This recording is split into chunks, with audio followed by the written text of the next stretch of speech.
Well, hello. Welcome to the Fantasy Football Buzz podcast. We are entering week number 14. Well, you know what that means? That means fantasy playoffs. Maybe some leagues that don't even have their playoffs yet, but you're still fighting to get into the playoffs. Maybe some teams that have buys.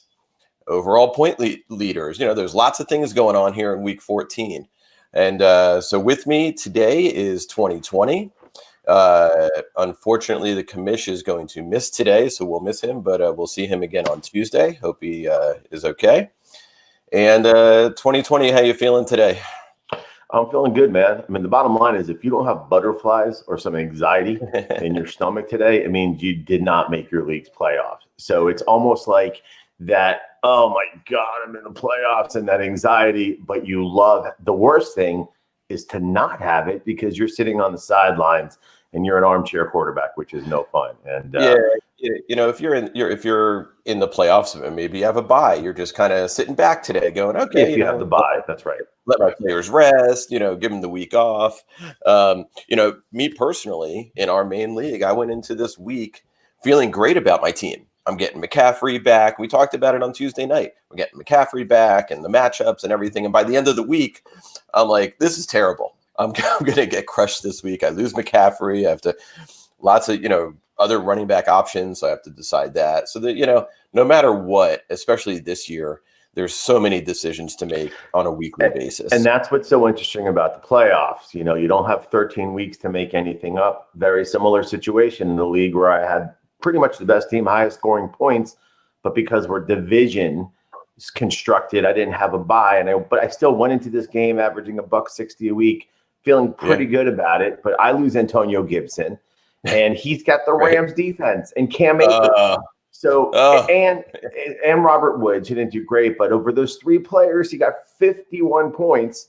And here I am, the favorite to go back-to-back champion. This is my third year in a row in the possibly getting to the championship game in this league. But just like you, shit that flips in a second, man. I mean, I was the team to be feared in this league, and one injury to Gibson and a great start out of the gate on Thursday night. Amazing, right? And boom, now I'm fighting.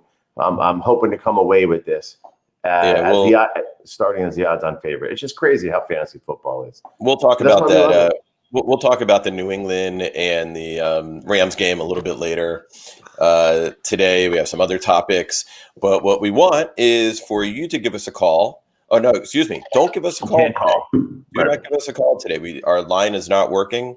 But put your comments, ask your questions. The biggest issue with having two of us, right? It's normally three of us. If somebody calls and they have a question, should I start this person or that person? There's only two of us. So if we disagree, we may not be helping you that much, but maybe you could be that deciding factor. But give us your questions and we will do the best we can to help you out for your week 14 matchups. I'm going to go through some updates real quick.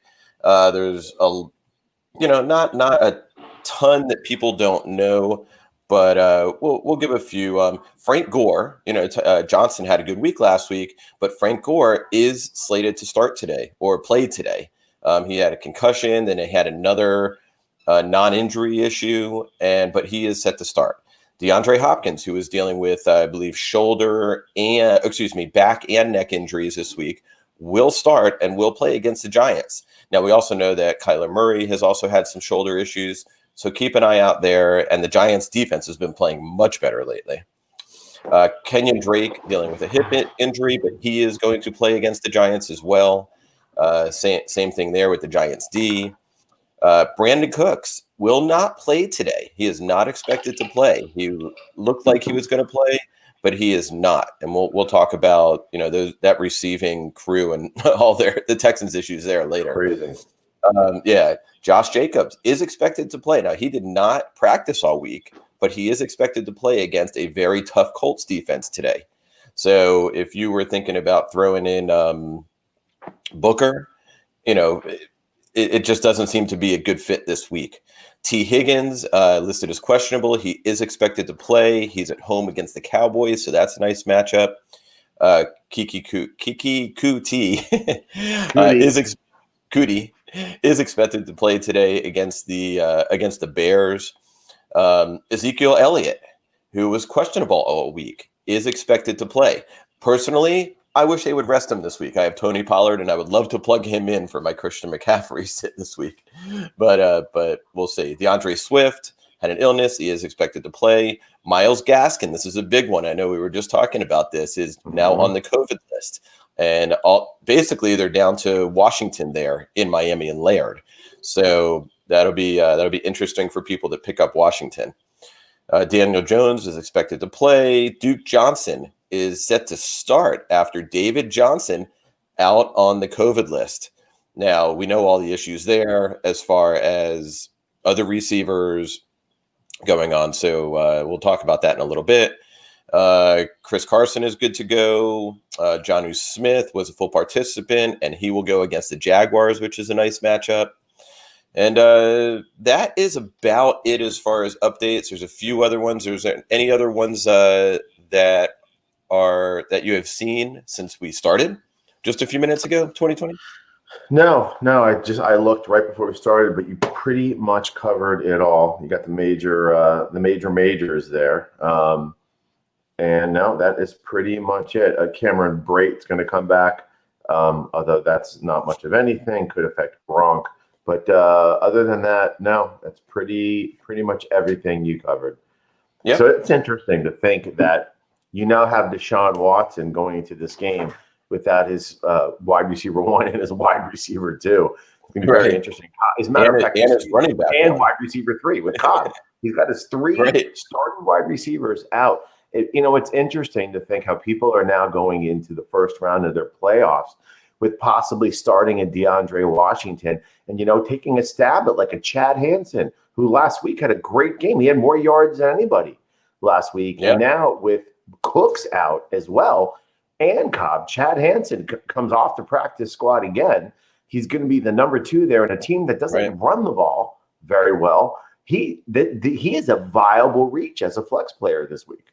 That is one of the games that it's going to be around 30 degrees for that game in Chicago.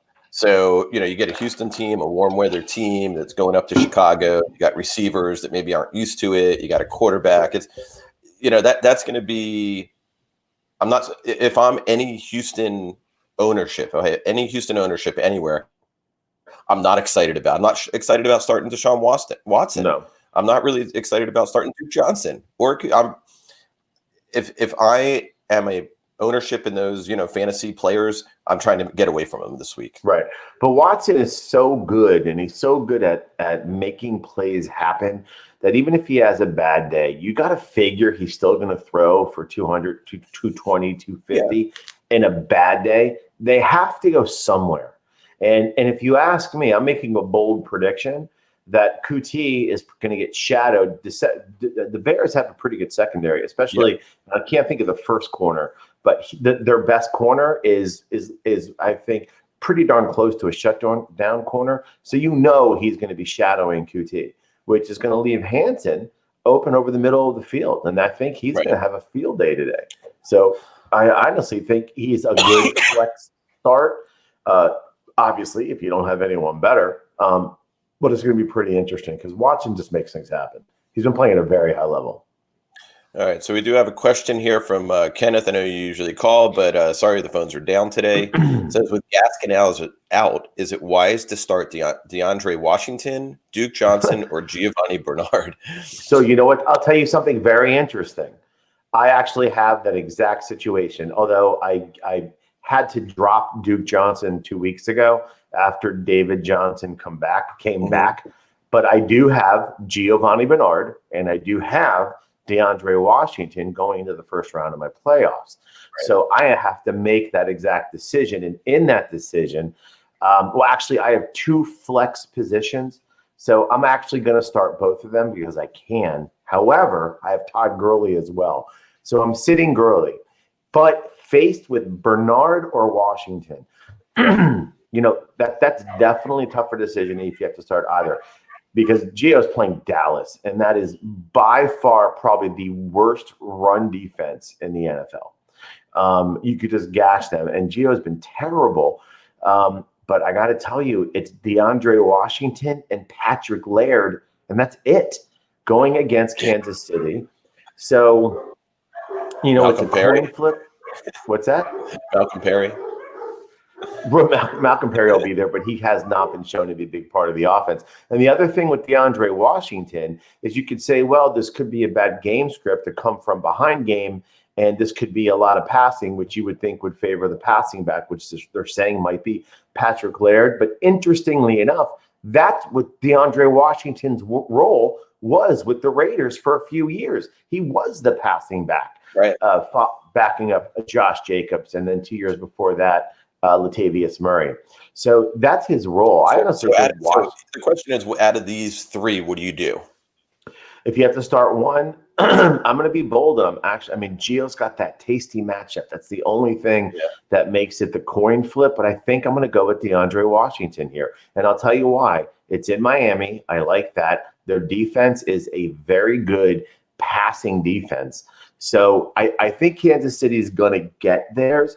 But the only possible way Miami has to beat Kansas City is to keep Mahomes off the field. So they're going to run some more. And, you know, Chan Gailey, he had some very good games with play calling. So the point is, as long as Kansas City doesn't get out to a huge lead by the first or second quarter, I think DeAndre Washington's going to have his hands on the ball 12 to 15 times just by the time the end of this, maybe by the middle of the second quarter. So I would go with Washington here personally with that choice. Okay. Yeah. I mean, it's kind of one of those good things, bad things, right? All these players, with David Johnson out, Duke Johnson is going to get the ball some, but his upside isn't huge right now. Limited. Giovanni Bernard, you have Justice Hill there getting touches. And Perrine as well is getting touches. Perrine. He hasn't done anything. And yes, it's Dallas. So yeah, Washington is really, what's that? Gio Bernard has I think only a few times had more than 10 carries in a game. He's averaging like 13 to 14 touches a game. I think that once Burrow went out, it just downgraded his. It completely did. Because they just don't have to worry about that passing like they did with Burrow. And the funny thing is, but you would think with the rookie quarterback, what are the two best friends for a rookie quarterback? Check down passes to the running back and to the tight end. But for some reason, Brandon Allen is not doing that. You would think that Bernard would be getting 5, 6, 7, 8 catches a game. He's not. He's absolutely not doing it. Neither does Tua. He doesn't throw to the running back a ton either, which is kind of surprising. But I think they're going to game script a little bit for that here because Kansas City is a very heavy blitzing team. And if you know to beat Tua is to put pressure on him. What's one of the best ways to beat the blitz? Screen passes. So hopefully Chan Gailey is going to pick up on that.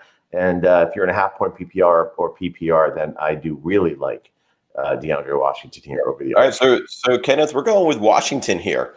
This is going to be a unanimous decision, and we'll see how it plays out. Right, all we could do is plug them in and watch some football. That's it.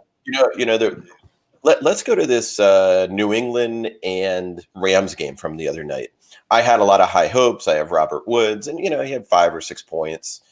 Nothing exciting. Kupp had the touchdown, so he had 11 instead of that 5-6 range.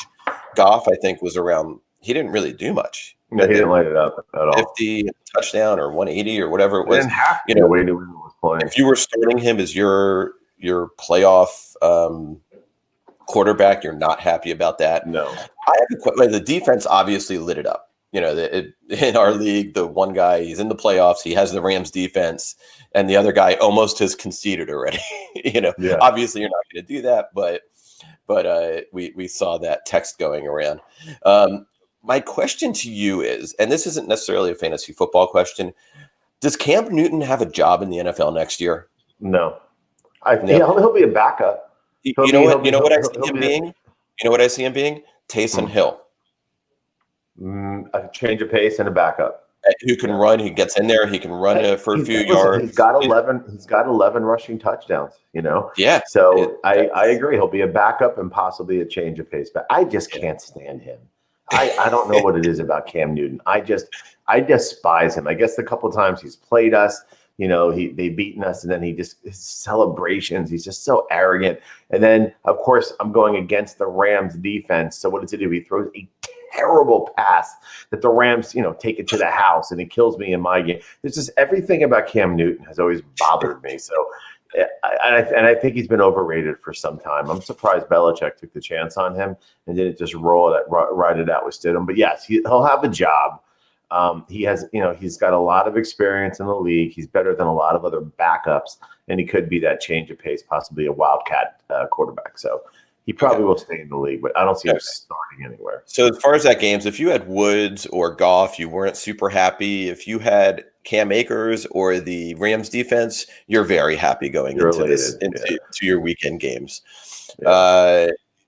So give us your comments. You're either listening on Facebook, you're listening on YouTube. Send us your comments, your questions for today, and we will give them an answer and see how it goes. All right. So we're going to our topics? Yep. So I have an interesting topic to bring up. And it's not just that it happened to me, but it did. And that's why I thought it's something interesting to bring up. But I just want thoughts on it. And that is picking up people off of the waiver wire strictly as a defensive move to thwart someone else that you're playing or in the league from getting them. Now, it's completely allowed. And the question is, is it ethical or not? I mean, it's kind of, it's accepted. Oh, wait. Is it ethical? It's not. What is unethical about that? You could be picking them up for the next week. I mean, it's not like starting at tight end. It's like starting at tight end at quarterback. There are times when it is completely obvious. Actually, I know for a fact that it was done as only a move to stop another player from getting them. I mean, and everyone's going to have an opinion. I'm not saying what's wrong or what's right, but I mean, is that what fantasy football? Is this an instance? Let me ask: is this an instance where one player had more bid money than the other, so he picked him up and blocked him, or had an earlier pick position or something like that? Yeah.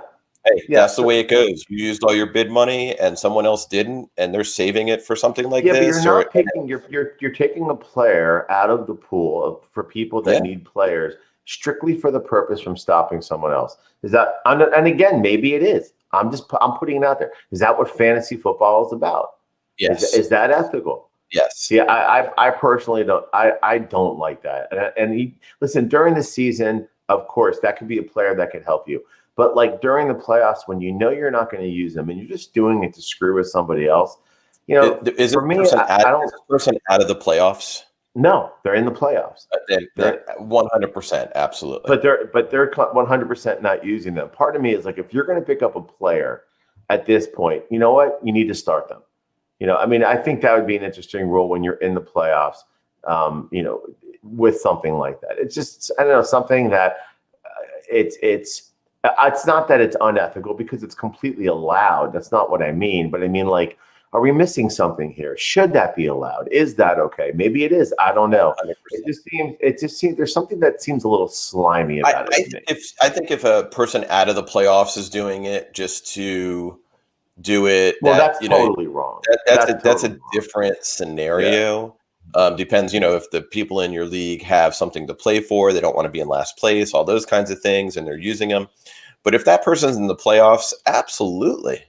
Yeah, absolutely. See, I don't like it. I don't like it as a defensive move. I think there's something just a little slimy about it. Yeah. I think I think it's bad karma. Okay. So we have a quick question here from Alan. It says, pick one wide receiver as his third wide receiver. Mm-hmm. There's four here. Pittman, Judy, Ruggs, or Gallup. Let me see the matchups. I don't have all of those. And then also why Gallup goes against Cincinnati. That we know. Ruggs goes against the Colts. No, so no to those two. And Pittman goes against Las Vegas. And Judy, Denver plays. Who does Denver play? That is a good question. Right now. Why can't I find Denver? I don't know who Denver plays. Denver plays at Carolina. Carolina, right. The Raiders have a pretty bad secondary, and Phillip Rivers has been playing well. Granted, T.Y. Hilton has definitely become the guy there. Ever since Pittman had a few good weeks, he just kind of disappeared into the background with Hilton. over the past couple weeks. Bruno, I'm going to tell you right now, out of all of those options that you just went over, I like Chad Hansen better. I'm telling you, it is basically. I don't know. I mean, and Chad Hansen had 5 grabs for 101 yards last week. That was with Brandon Cooks there and Kuti. They showed a very nice chemistry. Out of these 4, I'm going to go with Michael Gallup here, and I'm going to tell you why. You have the Red Rocket going back to Cincinnati. I think they're going to have a game plan in place to be able to throw the ball all over the place. Gallup had a nice week last week. I don't have his numbers in front of me, but I know he had a nice week. There's too many mouths to feed there. Yeah, I just think out of these 4, I'm going with Gallup. That's my take on it. And Alan also says, yes, it is completely allowed. Don't overthink. I know it's allowed. I know it's allowed, and I know it's not really unethical because it's allowed. Question is going into the playoff time is a little slimy. I mean, and again, it ought to be an interesting topic to discuss. Because I think it happens during the year. It happens during the playoffs. This to me, this is not even a question. Well, it is a question because I asked it. Well, I understand. All right, what's your topic today? Okay, well, so a couple things. That you have 2 Alabama quarterbacks starting in the NFL today as rookies. Jalen Hurts and Tua. Right? Jalen Hurts left Alabama because of Tua, comes into the NFL, and Tua obviously took over there, and then now he's starting. So that's interesting. I wonder if they're friends. I wonder if there's any kind of internal battle, like they're talking about who's going to do better or whatever the case may be. But I find that interesting that they both get starts today. It would have been really cool if they started against, if those 2 teams were playing each other today. But I find it interesting that Odell and Landry ended up on the same team. They were the 1 and 2 in LSU for years. I think that's right. Kind of cool. That's right.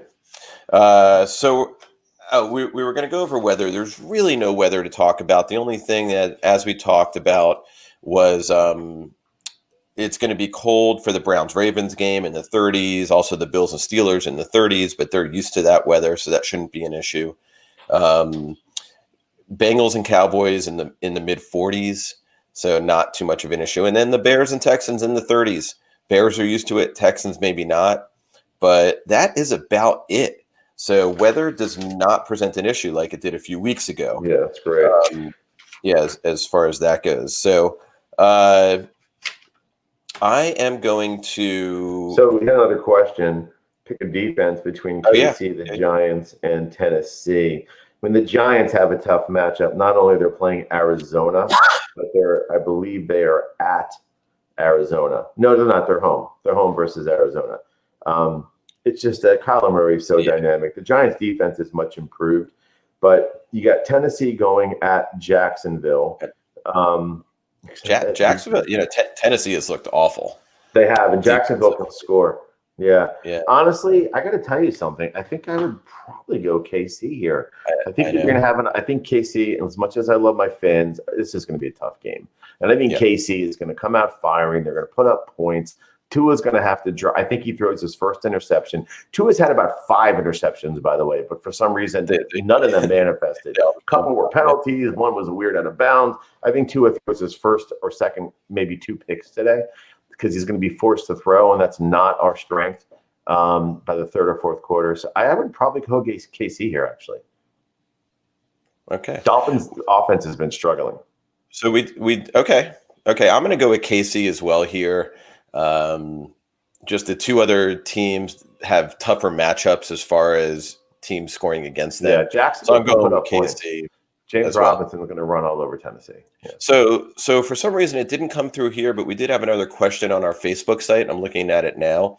It's from Wayne, and it's running back slot. Fournette, Singletary, or Latavius Murray in a half-point PPR. Fournette just seems to be the second fiddle there at this point. So I'm staying away from him. Singletary, I just don't trust any Bills running backs, although he seemed to take the lead last week. And Latavius Murray, you don't know if he's going to have 140 yards or 40. You just don't know. And is he going to hawk a touchdown? The Saints today have who did the Saints have? They have it right here. I was just looking who they're playing. Yeah. Where did my Saints game go? Oh, the Saints have the Eagles in Philadelphia. The weather's no issue. I mean, they could get up on that team. The rookie quarterback starting, and the Saints defense is good. So you might see a heavier dose of Latavius Murray this week than you did last week when Kamara had a nice week. What do you think of that? Yeah, I would sit Singletary. You can't trust anyone there. Plus, they're going against as well. Pittsburgh, which is a tough defense. I'd probably go Latavius Murray. Again, you never know what's going to happen there, but what you do know is he's going to be in for about 40 to 45% of the running back plays and routes. So I would probably go with Latavius Murray there. Okay. Need two: T. Higgins, Mike Williams, Patrick, or Pittman. Well, Pittman's really showing up a lot lately. Pittman was a hot pickup, over the last 3-4 weeks. So people have him, and then he hasn't done much in 2 weeks. So then what happens? Question mark. Yeah. Right. So of all these, I would definitely go with T. Higgins. He's still. I mean, it's versus Dallas. Yeah, so against this Dallas. is Cincinnati versus Dallas. So I mean, of those, because I don't. Pittman, again, Hilton has been showcasing as the go-to guy there with Phillip Rivers right now. Mike Williams is always boom or bust. The Chargers are playing. The Chargers? Yeah. The Chargers have it's indoor. Where is it here? Wow. Atlanta. Atlanta, yeah. Atlanta. And Atlanta actually has a pretty good run defense. It's their pass defense that is pretty bad. So it's interesting. It's just boom or bust with Mike Williams. I'd probably go with T. Higgins and honestly Tim Patrick here because he is the favorite target of Drew. I like Tim Patrick. I like Mike Williams. Again, he's like that boom or bust guy. Seems to be more of a bust lately. Right. But Higgins and Pittman. Higgins and Patrick. Those are the two focus of those offenses from a passing standpoint. Last one, Gesicki or Gronk. Gronk is now going to have to deal with. He doesn't have that tight end slot auto himself anymore. Cameron Brate is back, and Gesicki has been really starting to be a favorite for Tua. He was the most targeted receiver for the Dolphins last game, and they're going to have to be throwing. They're going to try to establish the run. I think Tua is going to have pressure all over him, and Gesicki is going to be his safety valve. I like Gesicki here. Gesicki, you're looking at maybe my thought is like 8 catches for 75 yards. Yeah, and Gronk could have 2 catches for 70 yards, but both be touchdowns. And then you're talking about right. But I think your potential upside is with Gesicki. There, although Tampa does play the Vikings, so as we know, the Vikings can score right now. They're looking okay, so they're gonna have to throw. So many mouths to feed there. There's a lot. And Brown and Evans and Brate back right now, and so it's going to be a shootout there because Minnesota can score. They can definitely score. Kirk Cousins been slinging the rock very nicely, but I'd go Gesicki. Okay. A team without Preston Williams and a lot of offensive weapons, I think Gesicki is the number 2 on that team for receiving. Agreed. All right, so keep your comments, keep your questions coming. We're all over them. As soon as they come in, we get to them. So I've been doing these over-unders, and I like them because they're over-unders on fantasy points. Not how many yards you're going to get or this. It's how many fantasy points. It's this site I found. So I picked out these 4 for this week, and let's have a go at it. And if anybody wants to make a comment on it while you're listening and give your thought of the over under, have at it. So Noah Fant with 11 fantasy points. And again, this is a full point PPR is how they rank it. All right, so let's see. The Broncos, we decided, are playing. I'm going to put these up here so people can see them. Okay. The Broncos are at Carolina. I'm going to go with over on that. I think he'll get at least 5 catches for 50, 60 yards. Okay. Yeah, and that's kind of the way I went with it as well. How about Wayne Gallman with 14? Now, the Giants have Arizona, but, 1 touchdown and then 60, 70 yards. Is, I took his over. Well. I went his over. Yep. Yeah, Gallman's been playing well. He really has been. This is an interesting one. Okay, we were just talking about this team. Devonta Parker with 12.5. Yes. He is his favorite target in the red zone. So you're saying over? Over. I went under with this. I don't know. I'm just not a big fan of Parker this week. I want him to do well, of course, because I'm a Dolphin fan, but I just don't see it. I think he might have a big week. Yeah. I think he's going to have a big week. Okay. Yeah. We will see. You have a pretty seasoned coach there in Kansas City. All right. And then what about Robinson for the Jags with 18.5 points going against Tennessee? Yes. He's the focus of that offense. He is the focus. Yes, over. It's amazing. This guy, they just feed him the ball, and it seems like every time he touches it, it's 5 yards, 6 yards. I mean, is this guy a first-round pick next year? Granted, I don't see how he's not. Well, I'll tell you how since week 9. I'll tell you why he's not, because right now, yes, he's a top 10 running back, but that's with McCaffrey hurt. That's with Barkley out. So those guys are going to come back in and feed into the top 10 and take some spots up. Okay. I mean, he's definitely in the first 2 rounds. I mean, this is a guy that is Gibson. Yes, absolutely. Okay. Yeah, and that's what I was thinking about that as well. These guys are Devontae Adams. Devontae Adams, I think, is a first. Michael Thomas. Adams takes the Michael Thomas spot. I think Michael Thomas is going to have to show a lot of people. Kamara, yes. Okay. I mean, Kamara's rushing numbers are not good this year. Now, they started off, everything for him started off. It's true. It's all been pass catching. It'll be interesting to see if Breeze can get back for week 15, which is where he's being targeted, week 15 or 16 in the playoffs, to see how Kamara picks back up with his boy in. And that, I think, will be very decisive. It's amazing how that guy started off so heavy out of the gate, and it's just trailed off with the game scripts and the game planning. It's unbelievable. So I did get a text question. In a 10-team league, what is the number that makes the playoffs on average? Now, obviously, this is normally going to be 4 or 6 teams that make a playoff. I guess it could be 5.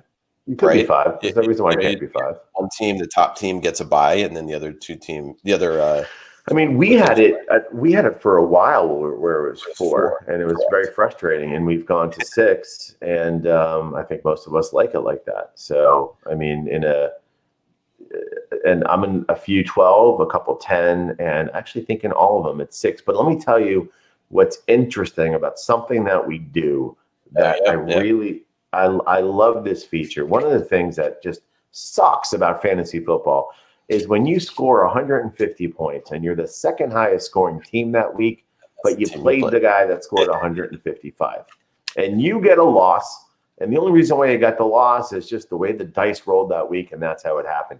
And what's weird, that can happen several times throughout the year, and it has. So there's nothing more frustrating to be one of the top scoring teams in the league and be facing a playoff exertion, not being in the playoffs. Right. So one of the things that we've done, and we're doing this now, this is now happening in 2 of the leagues we're in. The first 5 slots go to best records, right? And depending upon if there's divisions, division winners, it's right. Depending on how. And every league is different, but it's all record based for the first 5 slots. The 6th slot This is what evens that all out. If you have a good team, you've been putting up points, but have been getting bad matchups. I love this. The sixth playoff spot goes to, of all the remaining teams that are out of the playoffs record-wise, the highest scoring team of the rest of them. So it's like that safety valve for that person that's had this bad luck for the season and is putting up points and doesn't get in. As a matter of fact, it's what's keeping me out of the playoffs this year because someone with the same record has higher points or a worse record, a worse record than me has higher points, and they're getting in. You needed to win to get in, and you lost by 0.38. Unbelievable. Zeke Elliott from the goal line can't get in 3 tries. You got to be kidding me. Anyway, so yes, if this is not a structure in your league, something to think about how you might want to set up your league and bring it to your league as a possible new way to structure your playoffs for those teams that have been having a good year but just having bad luck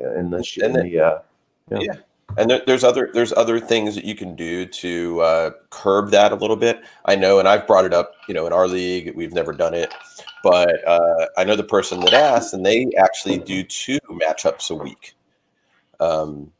So you've just never been able to get that through. They do 2 matchups a week. So they have it where, instead of whatever we are, 7 and 6, it's going to be 14 and 12. But it just kind of creates for, if you're that second highest point team, and you happen to play that top team, you're still going to be 1-1 because you've beat every other team. So he's always told me it averages out at the end of the year, and it usually still brings the same people up to the top, but gives a little bit more consideration for teams, that are, scoring better. It's just a different way to do it. As we know, fantasy football, there's hundreds of ways to enjoy it. So you pick your poison and go with it. Anyway, so it seems no more comments coming in at the moment. Yep. So we are both excited about Week 14 games, and I will say I am heavier on the 4:00 games today, even though the Dolphin game is at 1, so I'll be watching that. But looking forward to all the games today, to my playoff matchup. I have decisions to make. I won't bore you guys with it, but I will be stressing over it for the next hour and a half. Yes, we will. And you know what? You're happy that you're stressing. It means you got something to play for. Absolutely. I love whenever I can I get a player as a homer. So it's going to be fun to root for Deandre Washington while watching my Fins today. I always love if that's possible to get in there. So that's very cool. So good luck to you today. I'm rooting for you. 2020. We'll see you Tuesday. I'm sure I'll talk to you later today. And you will. Peace out. Crying, laughing, or something. Either one. All 3 maybe. All right. Enjoy. All right. Good luck. Good luck, guys.